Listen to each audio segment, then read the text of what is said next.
9/11-এর পরে আমেরিকা আর ব্রিটেনের নেতৃত্বে যে সন্ত্রাসের বিরুদ্ধে অনন্ত যুদ্ধ শুরু হয়, সেখানে ভারত যুক্ত হয় এক শর্তে। সেই শর্ত হচ্ছে কাশ্মীরের সকল সমস্যার জন্য, সীমা পার্কে আতঙ্কবাদ সবকিছুর জন্য দায়ী, এই বয়ানের প্রতি আমেরিকাকে সমর্থন দিতে হবে। আর তখন থেকেই শুরু হয় আমেরিকার সাথে, প্রেসিডেন্ট বুশের সাথে ভারতের লম্বা খাতিরের যুগ। এই সম্পর্ক শুধু আমেরিকার প্রেসিডেন্ট অফিস স্তরেই নয়, এই সম্পর্ক আর প্রভাবকে আরো গভীর করার জন্য আমেরিকান এমপি এবং সিনেটে ভারতের পক্ষে নিরন্তর লবি করার জন্য ভারত কিছু কৌশল নেয় এবং কিছু সংগঠন তৈরি করে। কি সে কৌশল?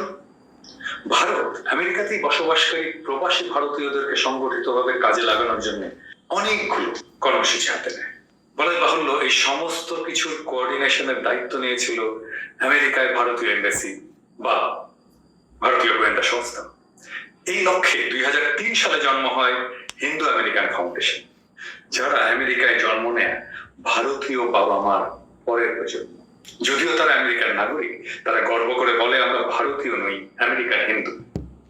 কিন্তু বাস্তবে এরা ভারত রাষ্ট্রের স্ট্র্যাটেজিক হাতিয়ার সংগঠন, ভারতীয় বিদেশ নীতির বাস্তবায়ক। তাদের মুরব্বীরা আছে তাদের পেছনে, কিন্তু তাদেরকে কেউ দেখে না।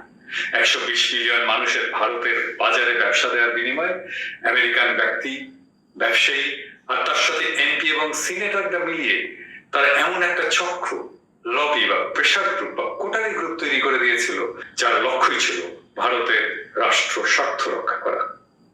এই আমেরিকান লবি একটা গুরুত্বপূর্ণ অংশ হয়ে ওঠে ইসকন। ইসকন হয়ে ওঠে ভারত রাষ্ট্রের স্বার্থ রক্ষার একটা গুরুত্বপূর্ণ সংগঠন। লবি বা প্রেসার গ্রুপ তৈরি করা আমেরিকায় বৈধ।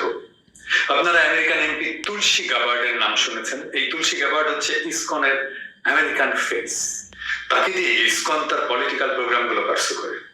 এই তুলসী গাবার্ডে কিছুদিন আগে বাংলাদেশে 1971-এর 25শে মার্চ শুধু হিন্দু গণহত্যা হয়েছিল বলে একটা বিবৃতি ছেড়েছিল। যারা বলে ইসকন রাজনীতি করে না, তো এই তুলসী গাবার্ডকে দিয়ে কথা বলান কেন ভাইয়া?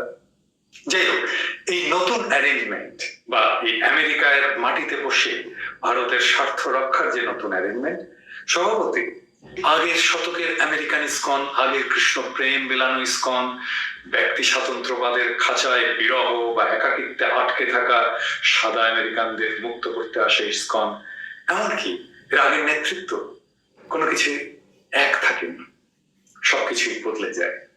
সেই আগের ইসকনের মৃত্যু হয়, জন্ম নেয় আর এক নতুন ইসকনের, যার লক্ষ্য এবং ফোকাস বদলে যায়। নতুন ইসকন জন্ম নেয় যার কাজ ভারত রাষ্ট্রের স্ট্র্যাটেজিক হাতিয়ার হওয়া। স্ট্র্যাটেজিক বলতে এখানে বোঝাচ্ছি রাষ্ট্র স্বার্থ উদ্ধারের লক্ষ্যে নেওয়া কৌশল এবং পরিকল্পনা। কংগ্রেস আমলে যেটা ছিল সফট হিন্দুত্ব, তাই এখন হয়ে উঠেছে আরো অ্যাগ্রেসিভ আরএসএস এর হিন্দুত্ববাদ। আর তার তৎপরতার ক্ষেত্র তখন আর পশ্চিম দেশ থাকে। ইসকন সেই আমেরিকা থেকে পাড়ি জমায় বাংলাদেশে। এছাড়া সারা দুনিয়ায় ছড়িয়ে ছিটিয়ে থাকা নানা ভৌগোলিক পকেটে হিন্দু জনগোষ্ঠীর উপস্থিতি থাকলে সেখানে ইসকন গড়ে তুলে তাদেরকে দিয়ে ভারতের স্বার্থ রক্ষার কাজ ভারত রাষ্ট্র শুরু করে। ভারত ইসকনকে ঘিরে ভারত রাষ্ট্র সরকারের নীতি এবং স্বার্থ এবং স্ট্র্যাটেজির পক্ষে সকলকে জড়ো করে আগ্রাসী হিন্দুত্ববাদের বোধ জাগিয়ে তোলে, কমপক্ষে সহানুভূতিশীল করে তোলে। এসবই ইসকনের মুখ্য কাজ হয়ে ওঠে। এতে ভারত রাষ্ট্রই যে প্রকাশ্যে হিন্দু রাষ্ট্র হয়ে উঠেছে, ভারতীয় নাগরিককে সে হিন্দু হিসেবেই ট্রিট করে এবং সংগঠিত করে। তার আশেপাশে অন্য কোনো দেশে হিন্দু থাকলেও তাকে হিন্দু হিসাবে ভারত রাষ্ট্রের পক্ষে অবলীলায় সামিল করতে থাকে। তাহলে ইসকনের কাজ আজকে মূলত তিনটা। ইসকনের মূল কাজ ধর্ম প্রচার নয়। 1 নম্বর কাজ ভারত রাষ্ট্র সরকারের নীতি ও স্বার্থ এবং স্ট্র্যাটেজির পক্ষে সকল হিন্দুকে জড়ো করা, আগ্রাসী হিন্দুত্ববাদের বোধ জাগিয়ে তোলা।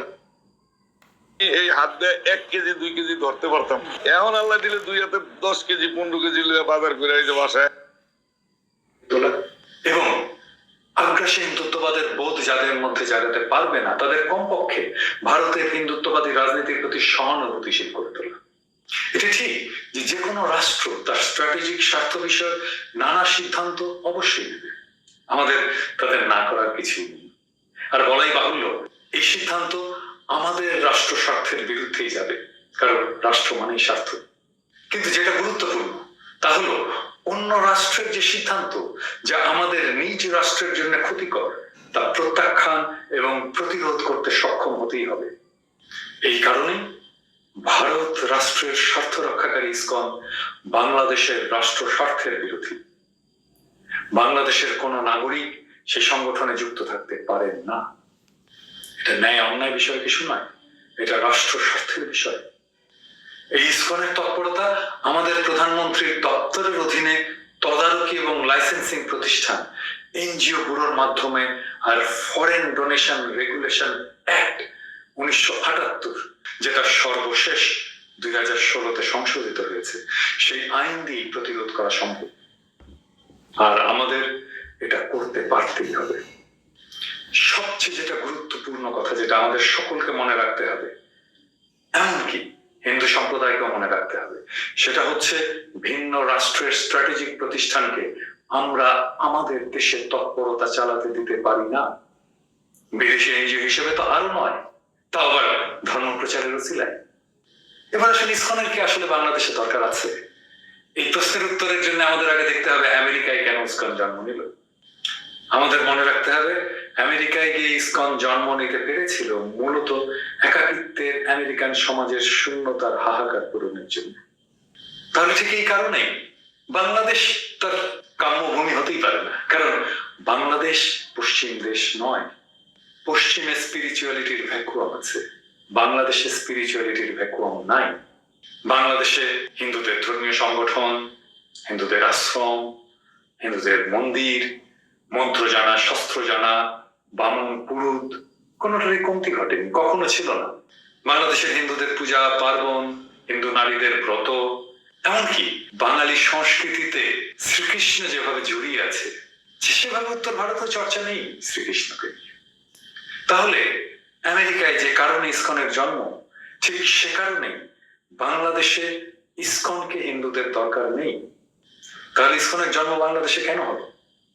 কারণ ওই যে আগেই বলেছি, ইসকন ভারত রাষ্ট্রের স্ট্র্যাটেজিক হাতিয়ার হিসেবে পুনর্গঠিত হওয়ার পর থেকে বাংলাদেশে ভারতের রাষ্ট্রীয় প্রভাব বিস্তারের জন্য এর জন্ম দেওয়ার প্রয়োজন দেখা দিয়েছে।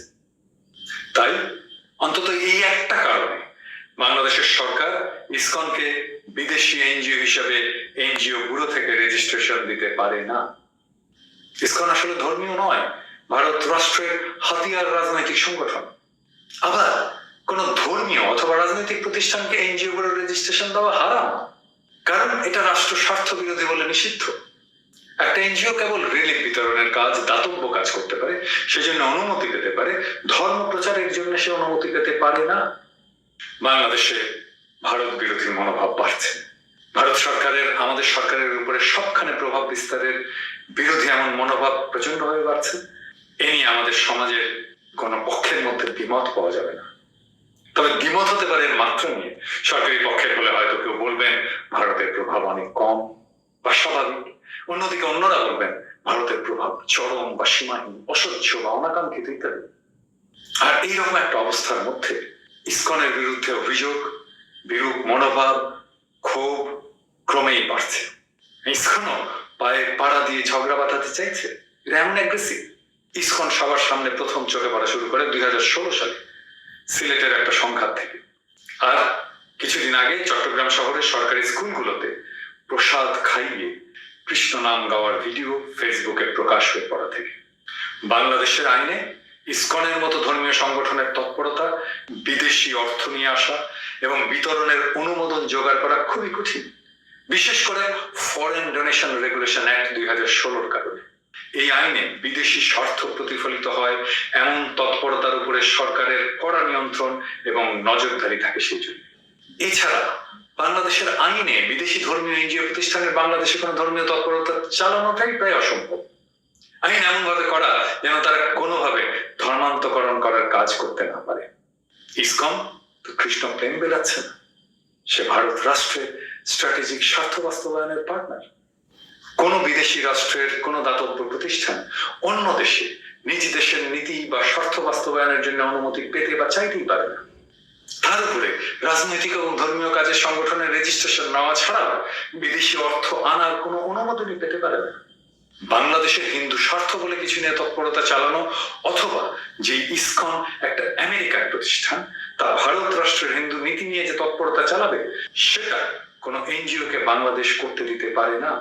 এটা আমাদের নিজের রাষ্ট্র স্বার্থ বিরোধী, বাংলাদেশের রাষ্ট্র স্বার্থ বিরোধী। আমাদের রাষ্ট্র এবং সরকারের প্রথম কাজটি হলো ইসকন কি হিসাবে রেজিস্টার তা পরিষ্কার এবং সরাসরি জনগণকে জানানো।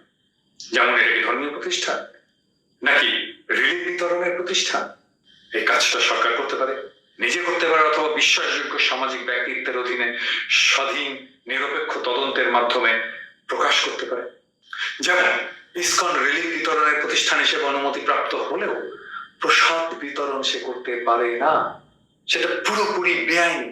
প্রসাদ বিলানো মানে যেটা ধর্মীয় এনজিও হিসেবে রেজিস্টার কেবল সেই করতে পারে, যে রেজিস্ট্রেশন ইসকন কোনোভাবে পেতেই পারে না।